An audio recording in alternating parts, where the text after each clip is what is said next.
Hello everyone. So last class আমি trust পঢ়ি আছিলোঁ তো ট্ৰাষ্ট দুটা আছিলে ট্ৰাষ্ট দুটা টাইপৰ কি আছিলে প্লেন ট্ৰাষ্ট আৰু স্পেচ ট্ৰাষ্ট হয়নে তো তাতে আমি এটা বস্তু চাইছিলোঁ পাৰফেক্ট ট্ৰাষ্ট বা ডিটাৰমিনেণ্ট ট্ৰাষ্ট পঢ়িছিলোঁ আনষ্টেবল পঢ়িছিলোঁ তাৰপিছত আমি কি পঢ়িছোঁ ইনডিটাৰমিনেণ্ট পঢ়িছিলোঁ হয় নাই তো ইকুৱেশ্যনবোৰ মনত আছে না লাষ্ট ক্লাছৰ ট্ৰাষ্টৰ ইকুৱেশ্যনবোৰ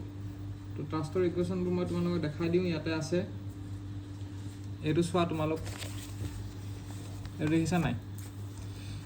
ডিটাৰমিনেণ্ট হ'ব লাগিলে m is equal to 2j minus 3 এইটো লাষ্ট ক্লাছত পঢ়িছিলোঁ এইখিনি হয় নাই তাৰপিছত স্পেচ ট্ৰাষ্টৰ কাৰণে m is equal to 3j minus 6 ষ্টেটিষ্টিকেলি ইনডিটাৰমিনেণ্টৰ কাৰণে কি হ'ব ইনডিটাৰমিনেণ্ট কেতিয়া হয় যেতিয়া মেম্বাৰটো বেছি হ'ব তো এইটো m greater than 2j minus 3 হ'ব আৰু আনষ্টেবল কেতিয়া হ'ব যেতিয়া মেম্বাৰটো কম হ'ব তো m less than 2j minus 3 তো এইখিনি পঢ়া হৈ গৈছিলে হয়নে এতিয়া আজিৰ ক্লাছত কি পঢ়িম আজিৰ ক্লাছত তাৰে কণ্টিনিউশ্যনখিনি পঢ়িম তাতে কিছুমান আছে কণ্টিনিউশ্যন যেনে এতিয়া আমি হিন জইনত এই ট্ৰাষ্টৰে ছাপোজ এনেকুৱা এটা ট্ৰাষ্ট মেম্বাৰ এটা আছে ছাপোজ তোমালোকৰ এনেকুৱা এটা ট্ৰাষ্ট মেম্বাৰ এটা আছে এনেকুৱা ট্ৰাষ্ট মেম্বাৰ এটা আছে ছাপোজ তো এই ট্ৰাষ্ট মেম্বাৰটোৰে তোমাৰ ছাপোজ এটা হিন জইন আছে এইখিনি জেগা হিন জইন হা এইখিনি জেগাত এটা হিন জইন আছে তো আমি এই জইনটো যদি লওঁ এই জইনটো যদি আমি ইয়াতে লওঁ তো ইফালে এটা মেম্বাৰ আছে ইফালে এটা মেম্বাৰ আছে ইফালে এটা মেম্বাৰ আছে তো তাৰে প্ৰপাৰ্টি কিছুমান আছে যেনেকৈ শ্বৰ্টকাট তোমাৰ ডাইৰেক্ট ওলাই যায় যেতিয়া এই যদি তোমাৰ এইটো মেম্বাৰত কিমান আছে ফ'ৰ্চ ওলাব দিয়ে আমি আৰু কেলকুলেট কৰি নাথাকোঁ এইটো মেম্বাৰ ফ'ৰ্চ কিমান হ'ব 0 হ'ব কেনেকৈ হ'ব কাৰণ আমি তলফালে একো নাই তল summation of F Y is equal to যদি 0 কৰা summation of F Y is equal to যদি 0 কৰা তেতিয়াহ'লে ওপৰফালে ফ'ৰ্চ আছে তলফালে কি আছে 0 তো এইটো ইজ ইকুৱেল টু যদি 0 হয় তাৰ মানে ইয়াৰ ফ'ৰ্চটো 0 হৈ যাব ছাপ'জ এইটো ধৰি লৈছোঁ এ এইটো বি এফ এ বি তলত কি আছে তলফালে 0 ইজ ইকুৱেল টু 0 হয় ন তলফালে 0 আছে তো summation of F Y is equal to 0 মানে কি F A B is equal to 0 কাৰণ ৱাই ডাইৰেকশ্যনত অকল এটাই আছে তেনেকুৱা ধৰণৰ প্ৰপাৰ্টি কিছুমান আছে আৰু এইটো ফ'ৰ্চ আৰু এইটো ফ'ৰ্চ ইকুৱেল হৈ যাব সেইটোৱে আমি পঢ়িছোঁ যদি হিন জইনত যদি ইফালে আৰু ইফালে পেৰেল থাকে তেতিয়াহ'লে এইটো ফ'ৰ্চ আৰু এইটো ফ'ৰ্চ ইকুৱেল হৈ যায় তেনেকৈ তোমাৰ চোৱা এইটো ক্ষেত্ৰত কি হ'ব এইটো আৰু এইটো ইকুৱেল হ'ব আৰু এইটো 0 হৈ যাব তেনেকৈ এনেকৈ থাকিলে কি হ'ব এনেকৈ থাকিলে এইটো 0 হৈ যাব আৰু এই দুটা ইকুৱেল হৈ যাব ঠিক তেনেকৈ নেক্সটটো চোৱা নেক্সটত যদি এনেকৈ ক্ৰছ টাইপ থাকে তেতিয়াহ'লে এইটোৰ লগত এইটো ইকুৱেল হ'ব এইটোৰ লগত এইটো ইকুৱেল হ'ব সেইটোৱে দেখিছা এফ অ' এ লগত কি হৈছে এফ অ' চি ইকুৱেল হৈছে আৰু এফ অ' বিৰ লগত এফ বি অ' ডি ইকুৱেল হৈছে হয়নে আৰু যদি এনেকৈ পাৰ্পেণ্ডিকুলাৰ থাকে এইটোৰ লগত এইটো ইকুৱেল হ'ব এইটোৰ লগত এইটো ইকুৱেল হ'ব এইটোৰ লগত এইটো ইকুৱেল হ'ব এইটোৰ লগত ইকুৱেল হ'ব যদি এনেকুৱা থাকে কৰ্ণাৰ টাইপ তেতিয়াহ'লে এইটোও 0 হ'ব এইটোও 0 হ'ব চোৱা দুইটা 0 হ'ব হয়নে সেইকাৰণে এইটো চোৱা ইয়াতে লিখা আছে এইটো চোৱা ইয়াতে দেখিছা এইটো 0 হৈছে এইটো 0 হৈছে সেইকাৰণে এফ অ' এ আৰু এফ অ' বি এই দুইটা কি হৈছে 0 হৈ গৈছে সেইটো কথা তো সেইখিনি ট্ৰাষ্ট কমপ্লিট হৈ গ'ল সেইটোৱে বাকী আছিলে এতিয়া আমি নেক্সট টপিকটো চাম চ' এতিয়া আমি পঢ়িম কাইনেমেটিক্স কি হয় কাইনেমেটিক্স কি হয় জানানে তোমালোকে কাইনেমেটিক্স কি হ'ব যেতিয়া net force F net is equal to যদি 0 হয় এফ নেটটো যদি 0 হয় তেতিয়াহ'লে সেইটো কি হ'ব কাইনেমেটিক আৰু কাইনেটিক্স কি হ'ব কাইনেটিক্স হ'ব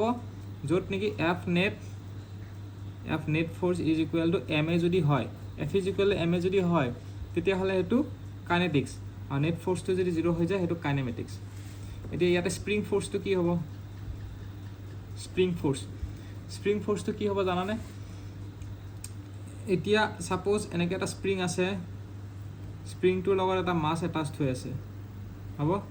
এনেকৈ মাছ এটা এটাচ হৈ আছে আৰু এইখিনিত আমাৰ ফ'ৰ্চ দিছোঁ এফ স্প্ৰিং ফ'ৰ্চ তো এতিয়া আমাৰ এইটো ফ্ৰী বডি ডায়েগ্ৰাম ড্ৰ কৰোঁ স্প্ৰিঙৰ কাৰণে ফ্ৰী বডি ডায়েগ্ৰাম ড্ৰ কৰিম আৰু মাছৰ কাৰণে দুইটাৰ কাৰণে ফ্ৰী বডি ডায়েগ্ৰাম তো ফ্ৰী বডি ডায়েগ্ৰাম কালি শিকাইছিলোঁ না ফ্ৰী বডি ডায়েগ্ৰাম কেনেকৈ ড্ৰ কৰে এনেকৈ স্প্ৰিংটো ছেপাৰেট কৰি দিয়া আৰু মাছটো ছেপাৰেট কৰি দিয়া ইয়াতে মাছটোত এতিয়া মাছটো নহয় চৰি বডিটো এতিয়া বডিটোত যি ফ'ৰ্চ লাগি আছে লিখা বডিটোত তলত ফালে কি লাগি আছে এম জি লাগি আছে ওপৰ ফালে কি লাগিছে এন লাগি আছে ইফালে এটা ফ'ৰ্চ দিয়া আছে আৰু ইফালে এটা টেনশ্যন থাকিব এই স্প্ৰিঙৰ টেনশ্যন তো ইকুৱেল এণ্ড অপজিটৰ কাৰণে এবাৰ টেনশ্যন ডাইৰেকশ্যনটো ইফালে হ'ব টেনশ্যন ডাইৰেকশ্যনটো কোনটো হ'ব ইয়াৰ কাৰণে ইফালে হ'ব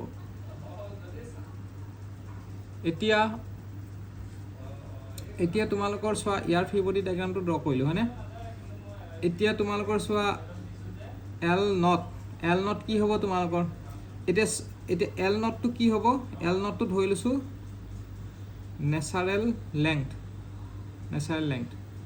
হয়নে এল নটটো এল নট মানে এইখিনিৰ পৰা এইখিনিলৈকে এল নট যোনটো নেচাৰেলি যোনটো আছে কিন্তু ফ'ৰ্চটো এপ্লাই কৰি দিয়াৰ পিছত অলপ দীঘল হ'ব নাই তো এইখিনিৰ পৰা এইখিনিলৈকে আমাৰ এল নট হ'ল আৰু এইখিনি দীঘল হৈ গ'ল তো দীঘল হোৱাটো আমি ডেল্টাই দি বুজাইছোঁ যিমান পৰ্চন দীঘল হৈছে সেইটো ডেল্টাই দি বুজাইছোঁ ঠিক আছে তেনেহ'লে আমি এটা জানো ফ'ৰ্চ টু স্প্ৰিঙৰ ক্ষেত্ৰত F is equal two K delta বা এইটো এক্স বুলি ধৰা বাঢ়ি যোৱা লেংথটো এক্স বুলি ধৰা তো এফ ইজ ইকুৱেল টু কি হ'ব F is equal two K x এইটো কথা মনত ৰাখিব ফ'ৰ্চ ইন এ স্প্ৰিং এইটো হ'ব ফ'ৰ্চ ইন এ স্প্ৰিংটো কি হ'ব F is equal two K x তেনে এক্সৰ ভেলুটো যদি কিমান লেংথ ইনক্ৰিজ হ'ল ইনক্ৰিজ লেংথটো এক্সটো ইয়াতে মই লিখি দিছোঁ এক্সটো হ'ব ইনক্ৰিজ লেংথ হয়নে তো এক্স ইজ ইকুৱেল কি হ'ব এফ ডিভাইড বাই কি হ'ব বুজি থাকিব এইটো হ'ল ফ'ৰ্চ ইন এ স্প্ৰিং এতিয়া আমি পঢ়িম এনেকৈ ইনক্লাইন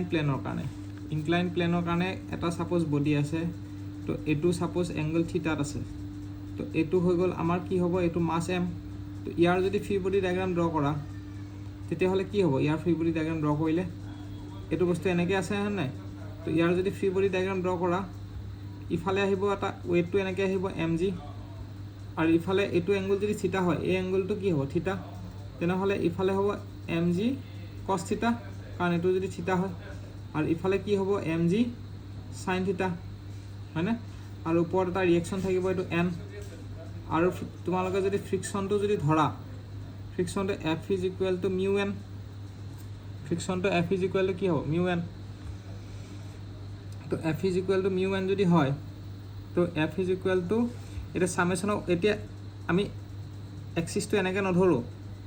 কাৰণ বস্তুটো ইনক্লাইন হৈ আছে নহয় বাট এক্সিছটো ইনক্লাইন হিচাপেই ধৰিম এনেকৈ ধৰিম এক্সিছটো এইটো এক্স ডাইৰেকশ্যন হ'ব এইটো ৱাই ডাইৰেকশ্যন হ'ব তাতকৈ বেটাৰ মই তোমাক কৈছোঁ এক্স ডাইৰেকশ্যনটো ইফালে ধৰা ইফালে এক্স হ'ব এইটো ৱাই হ'ব তেতিয়া এইটো ডাইৰেকশ্যন পজিটিভ হৈ যাব এইটো ডাইৰেকশ্যন ইফালে পজিটিভ হ'ব তো ছামেশ্যন অফ এফ ৱাই যদি কৰা তেতিয়াহ'লে কি হ'ব এইটো ডাইৰেকশ্যনত কি আছে N summation F Y is equal to 0 যদি কৰা ইকুইলিব্ৰিয়ামত আছে তো এন মাইনাছ এম জি কছ থিটা ইজ ইকুৱেল টু 0 হয়নে এন মাইনাছ এম জি কছ থিটা ইজ ইকুৱেল টু 0 তেতিয়াহ'লে এন ইজ ইকুৱেল টু কি হ'ব এম জি কছ থিটা হয়নে এনৰ ভেলুটো পাই গ'লোঁ আমি এতিয়া এনৰ ভেলুটো যদি পাই গ'লোঁ আমি ছামেশ্যন অফ এফ এক্স কৰোঁ F X is equal to 0 কৰোঁ summation of F X is equal to 0 কৰিলে কি হ'ব এফ এক্স 0 কৰিব নোৱাৰোঁ কিয় কৰিব নোৱাৰোঁ কাৰণ বডিটো ইফালে মুভ হৈ আছে উইথ এক্সিলাৰেশ্যনে তো এইটো কিহৰ প্ৰব্লেম হৈ যাব এইটো হৈ যাব কাইনেটিক্সৰ প্ৰব্লেম ইকুইলিব্ৰিয়ামত নাই তো এফ ইজ কাইনেটিক্সৰ প্ৰব্লেম হ'ব তো ছামেশ্যন অফ এফ বডিটো এইটো ডাইৰেকশ্যনত মুভ হোৱা নাই সেইকাৰণে আমি ৱাই ক্ষেত্ৰত 0 ধৰিছোঁ বুজি পাইছানে নাই সেইকাৰণে ৱাই ক্ষেত্ৰত 0 ধৰিছোঁ কিন্তু এক্সৰ ক্ষেত্ৰত 0 ধৰিব নোৱাৰোঁ কাৰণ এইটো ডাইৰেকশ্যনত আমাৰ এক্সিলাৰেশ্যন আছে তো summation F X is equal M A ধৰিব লাগিব এম এ ধৰি পেলাই M G sine theta minus F mu N নহয় mu N is equal M A তো সেইটো কৰাৰ পিছত কি হ'ব এইটো আমাৰ M G sine theta minus mu এনৰ ভেলুটো কি পালোঁ এনৰ ভেলুটো এম জি কছ থিটা ইজ ইকুৱেল এম এ হয়নে এতিয়া এমটো কেঞ্চেল কৰি দিয়া তো ইয়াৰ পৰা আমি কি পাই গ'লোঁ এক্সিলাৰেশ্যনটো কি হৈ গ'ল এক্সিলাৰেশ্যন ইজ ইকুৱেল ইয়াৰ পৰা জিটো কমন ল'লা G sine theta minus mu কছ থিটা এইটো হৈ গ'ল আমাৰ এক্সিলাৰেশ্যন তো ইয়াৰ পৰা আমি এক্সিলাৰেশ্যনৰ ভেলুটো ওলালোঁ বুজি পালা এইটো এটা জাষ্ট এনেই ষ্টেপবোৰ দেখাই দিছোঁ তোমালোকক আৰু ইয়াৰ পৰা বেলেগ কিবা কিবি ওলাব দিব পাৰে কেতিয়াবা এনৰ ভেলু ওলাব দিব পাৰে কেতিয়াবা ফ্ৰিকশ্যনৰ ভেলু ওলাব দিব পাৰে কেতিয়াবা থিটাৰ ভেলুটো ওলাব দিব পাৰে কেতিয়াবা তোমাৰ এক্সিলাৰেশ্যন ওলাব দিব পাৰে এই প্ৰচেছটো ফ'ল' কৰিলে হ'ল হ'ব এতিয়া নেক্সট ক্লাছত আমি পঢ়িম প্ৰজেক্টাইল মোশ্যন তো সেইটো আমি নেক্সট ভিডিঅ'ত কণ্টিনিউ কৰিম